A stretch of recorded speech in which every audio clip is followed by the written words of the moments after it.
ತುಮಕೂರಿನಲ್ಲಿ ಮಾಜಿ ಸಚಿವ ಕೆಎನ್ ರಾಜಣ್ಣ ಹೇಳಿಕೆಯನ್ನ ನೀಡಿದ್ದಾರೆ. ಸಿಎಂ ಡಿಸಿಎಂ ಬ್ರೇಕ್ಫಾಸ್ಟ್ ಮೀಟಿಂಗ್ ವಿಚಾರ ಬ್ರೇಕ್ಫಾಸ್ಟ್ ಮೀಟಿಂಗ್ ಬೀಗತನ ಮಾಡಿದಂತೆ ಕಾಣ್ತಾ ಇದೆ. ಮೊದಲು ಒಂದು ಕಡೆ ಹೆಣ್ಣು ನೋಡಕ್ಕೆ ಬರ್ತಾರೆ, ಆಮೇಲೆ ಗಂಡು ನೋಡಕ್ಕೆ ಬರ್ತಾರೆ. ಈ ರೀತಿಯಾಗಿದೆ ಈ ಬ್ರೇಕ್ಫಾಸ್ಟ್ ಮೀಟಿಂಗ್.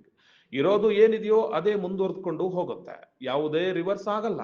ಈ ಹಳ್ಳಿಗಳಲ್ಲಿ ಶಾಂತಿ ಆಗ್ಬೇಕು ಅಂದ್ರೆ ಕುರಿ ಕೋಳಿ ಬಲಿ ಕೊಡ್ತಾರೆ. ಆ ರೀತಿಯಾಗಿ ಎರಡು ಮನೆಯಲ್ಲಿ ಆಗಿದೆ ಅಷ್ಟೇ. ಬದಲಾವಣೆ ಇಲ್ಲ ಅಂತ ನಾವು ಅಂದ್ಕೊಂಡಿದ್ದೇವೆ. ಬದಲಾವಣೆ ಇದ್ರೆ ಹೈಕಮಾಂಡೇ ತೀರ್ಮಾನ ಮಾಡುತ್ತೆ. ಸಚಿವ ಸಂಪುಟ ವಿಸ್ತರಣೆ ಬೆಳಗಾವಿ ಅಧಿವೇಶನದ ನಂತರ ಆಗೇ ಆಗತ್ತೆ. ದಲಿತ ಸಿಎಂ ಪರಮೇಶ್ವರ್ ಆಗಬೇಕೆಂಬ ಒತ್ತಾಯ ವಿಚಾರ ಅನಿವಾರ್ಯವಾಗಿ ಸಿದ್ದರಾಮಯ್ಯನವರನ್ನ ಪದಚ್ಯುತಿಯಾದರೆ ದಲಿತ ಸಿಎಂ ಪರಮೇಶ್ವರ್ ಆಗಬೇಕು.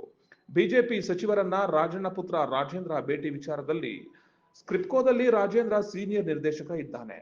ಸ್ಕ್ರಿಪ್ಕೋದಲ್ಲಿ ಆರ್ಟಿಫಿಷಿಯಲ್ ಮ್ಯಾನ್ಯುಯಲ್ ಮಾಡಬೇಕಾಗಿದೆ. ಆ ಎರಡು ಸಮಿತಿಗಳು ಏಷ್ಯಾ ಖಂಡದಲ್ಲಿ ದೊಡ್ಡ ಸಹಕಾರಿ ಸಂಸ್ಥೆಗಳಾಗಿರೋದ್ರಿಂದ ಇದೆಲ್ಲವೂ ಕೇಂದ್ರ ಸಹಕಾರಿ ಸಚಿವರ ಅಡಿಯಲ್ಲಿ ಬರ್ತವೆ. ಇದರ ಬಗ್ಗೆ ಚರ್ಚೆಗಳಿದ್ದಾಗ ಅವರೊಬ್ಬರೇ ಅಲ್ಲ, ಇತರ ಎಲ್ಲಾ ನಿರ್ದೇಶಕರು ಸಹ ಹೋಗ್ತಾರೆ. ಅಮಿತ್ ಶಾ ಕೂಡ ಸಭೆ ಕರೀತಾ ಇರ್ತಾರೆ. ಅದಕ್ಕೆ ವಿಶೇಷ ಅರ್ಥ ಕಲ್ಪಿಸೋದು ಬೇಡ. ಡೆಲ್ಲಿಗೆ ಹೋಗಿ ಬಂದ ಶಾಸಕ ಪ್ರಯತ್ನವೂ ಸಫಲವೂ ಆಗಿಲ್ಲ, ಇತ್ತ ವಿಫಲವೂ ಆಗಿಲ್ಲ ಅಂತ ತುಮಕೂರಿನಲ್ಲಿ ರಾಜಣ್ಣ ಹೇಳಿಕೆಯನ್ನ ನೀಡಿದ್ದಾರೆ.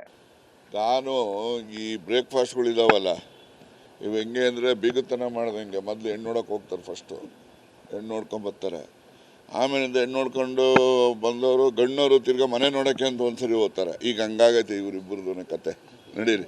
ಅಲ್ಲ ಸರ್, ರಿಸಲ್ಟ್ ಏನು ಸರ್? ಈಗ ಪವರ್ ಶೇರಿಂಗ್ ಆಗೋಯ್ತು ಅನ್ನೋ ರೇಂಜಿಗೆ ಹೋಗ್ತು, ಬದಲಾವಣೆ ಆಗ್ತಾರೆ ಅನ್ನೋ ಥರ ಹೋಗಿ ಎಲ್ಲವೂ ರಿವರ್ಸ್ ಆಗೋ ಥರ ಕಾಣ್ತಿದೆ. ಯಾವುದು ಏನಿದೆ ನೋಡಿ, ಯಾವುದು ರಿವರ್ಸ್ ಆಗಕ್ಕೆ ಇರೋದು ಯಾವುದು ರಿವರ್ಸ್ ಆಗಲ್ಲ. ಇರೋದೇನಿದೆ ಮುಂದುವರ್ಕೊಂಡು ಹೋಗ್ತದೆ. ಕ್ರಾಂತಿ ಆಗುತ್ತೆ ಎಲ್ಲ ಆಗಿದೆಯಲ್ಲ, ಶಾಂತಿ ಆಯ್ತಲ್ಲ. ಈಗ ಹಳ್ಳಿಗಳಲ್ಲಿ ಏನಾದರೂ ಶಾಂತಿ ಆಗಬೇಕು ಅಂದರೆ ಕೋಳಿ ಕುರಿ ಕತ್ತರಿಸಿ ಶಾಂತಿ ಮಾಡ್ತಾರೆ. ಈಗ ಹಂಗೆ ಎರಡು ಮನೆಗೂ ಆಗೋವಲ್ಲ ಶಾಂತಿ. ಅದರಿಂದ ಮುಂದಕ್ಕೆ ಯಾವುದೂ ಇಲ್ಲ.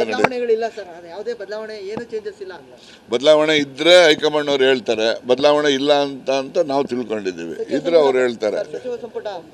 ಸಚಿವ ಸಂಪುಟ ನಾನು ಮೊದಲು ಹೇಳಿದ್ದೀನಿ, ಸಚಿವ ಸಂಪುಟ ಏನು ಬೆಳಗಾವಿ ಅಧಿವೇಶನದ ನಂತರ ಆಗ್ತದೆ ವಿಸ್ತರಣೆ.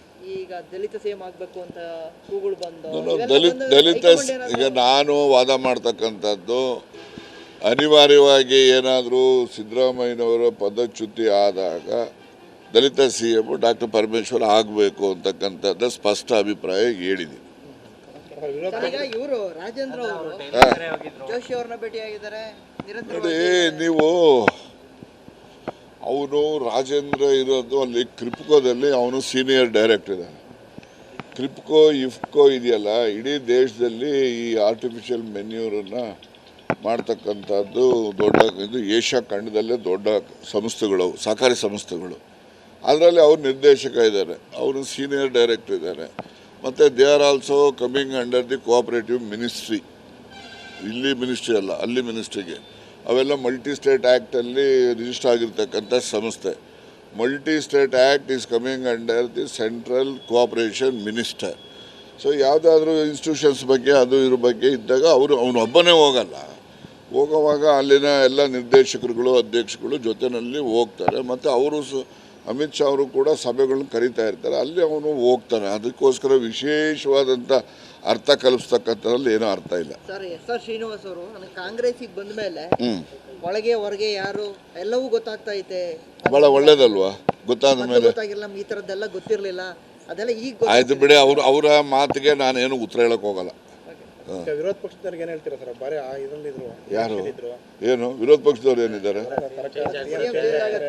ಆದ್ರೆ ಅವ್ರಿಗೇನು ಬರ್ತೈತೆ? ಸದಾನಂದ ಗೌಡ್ರು ಹೇಳಿದ್ರು ಸರ್, ಬಾಯ ಬೆಂಬಲ ಕೊಡೋದ್ರೆ ನಾವು ಸ್ವಾಗತ ಮಾಡ್ತೀವಿ.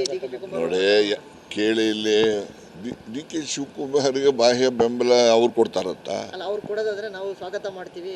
ಯಾರು ಶಿವಕುಮಾರ್ ಕೊಡೋದಾದ್ರೆ ಅದು ಶಿವಕುಮಾರ್ ಕೇಳಿ ಹೇಳ್ತಾರೆ. ಸದಾನಂದ ಗೌಡ್ರು ಹೇಳ್ಬಿಟ್ಟಿದ್ರು ಆ ರೇಂಜ್ಗೆ, ಅಂದ್ರೆ ಬದಲಾವಣೆ ಅವರೆಲ್ಲ ಕೂಡ ಈಗ ಏನೋ ಆಗಿಲ್ವಲ್ಲ ಅಂತ. ನೋಡಿ, ರಾಜಕೀಯದಲ್ಲಿ ಯಾವುದು ನಿಮಗೆ ಹೇಳ್ಬಿಟ್ಟು ಹಿಂಗೆ ಮಾಡ್ತೀವಿ ಅಂತ ಯಾರು ಹೇಳಲ್ಲ. ಏನೇನು ನಡಿಬೇಕಾದ ಘಟನೆಗಳು ಬರ್ತವೋ ಸಂದರ್ಭೋಚಿತವಾಗಿ ಆ ಘಟನೆಗಳು ನಡೀತವೆ. ಅದು ಯಾರು ಊಹೆಗೂ ನಿಲುಕದ ರೀತಿಯಲ್ಲಿ ನಡೆಯುವಂಥದ್ದು ಇಂದಿನ ರಾಜಕಾರಣದಲ್ಲಿ ನೀವೆಲ್ಲ ನೋಡಿದ್ದೀರ. ನಡೀರಪ್ಪ, ಲೇಟ್ ಆಗ್ತದೆ. ಡೆಲ್ಲಿ ಪಯಣ ಮಾಡಿ ಶಾಸಕರ ಪ್ರಯತ್ನ ಎಲ್ಲ ವಿಫಲ ಆಯ್ತಾ? ಅದೇನಕ್ಕೆ ಹೋದ್ರೆ ಗೊತ್ತಿಲ್ಲ, ಅವ್ರನ್ನೇ ಕೇಳಬೇಕಲ್ಲ ನೀವು. ಪ್ರಯತ್ನ ವಿಫಲಗಳಾದ್ವಾ ಅಂತ? ವಿಫಲ ಅಂತನೂ ಇಲ್ಲ, ಸಫಲ ಅಂತನೂ ಇಲ್ಲ. ಅದೇನಾಗಿದೆ ಅವ್ರಿಗೆ ಗೊತ್ತಿದೆ. ಸುರೇಶ್ ಗೌಡರು ನಾವು ಸ್ನೇಹಿತರು, ಇವತ್ತಿಂದ ಅಲ್ಲ, ಭಾಳ ಒಂದು 25 ವರ್ಷದಿಂದನೂ ಸ್ನೇಹಿತರು. ಅದಕ್ಕೆ ನಾನು ಸಿಗ್ತಾ ಇರ್ತೀನಿ ಅವರಿಗೆ, ಅವರು ಸಿಗ್ತಾ ಇರ್ತಾರೆ. ಈಗ ಅವರು ಬೆಂಗಳೂರಿನಲ್ಲಿ ಅಲ್ಲಿ ಇಲ್ಲಿ ಕಾಫಿ ಡೇನಲ್ಲಿ ನಾವು ಅವರು ಸೇರ್ಕೊಂಡು ಅದು ರಾಜಕಾರಣದ ಯಾವುದೂ ಚರ್ಚೆ ಮಾಡಲ್ಲ, ವೈಯಕ್ತಿಕವಾಗಿ ನಮ್ಮ ಅವರ ಏನಾದ್ರು ಇದ್ರೆ ಮಾತಾಡ್ತೀವಿ. ಚಾಲುಕ್ಯ ನ್ಯೂಸ್, ಜನರಿಗೋಸ್ಕರ.